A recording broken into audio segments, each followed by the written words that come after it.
આજે ભાજપનું દેશવ્યાપી પ્રદર્શન રાહુલ ગાંધીના પ્રધાનમંત્રી આવાસ ઘેરવાના વિરોધ બાદ ભાજપ હવે મેદાને આવ્યું છે। દેશના તમામ રાજ્યોની રાજધાનીઓમાં વિરોધ કરાશે। ભાજપના નેતાઓ કોંગ્રેસ કાર્યાલય સામે વિરોધ પ્રદર્શન કરશે। પ્રદર્શન દરમિયાન કોંગ્રેસ વિરુદ્ધ સૂત્રોચ્ચાર અને આવેદનપત્ર આપવાનો પણ કાર્યક્રમ યોજવામાં આવ્યો છે। દેશભરમાં સુરક્ષા વ્યવસ્થા પણ કડક કરવામાં આવી છે।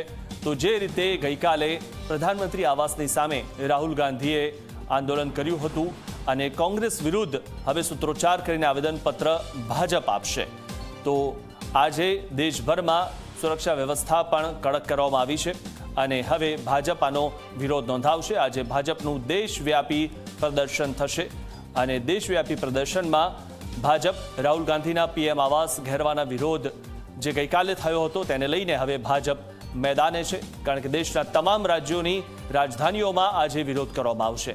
ગઈકાલે રાહુલ ગાંધીએ જે આ વિરોધ કર્યો હતો તેના દ્રશ્યો જે આપ ટીવી સ્ક્રીન પર જોઈ રહ્યા છો, તો કોંગ્રેસ વિરુદ્ધ સૂત્રોચ્ચાર કરીને આવેદનપત્ર આપવામાં આવશે।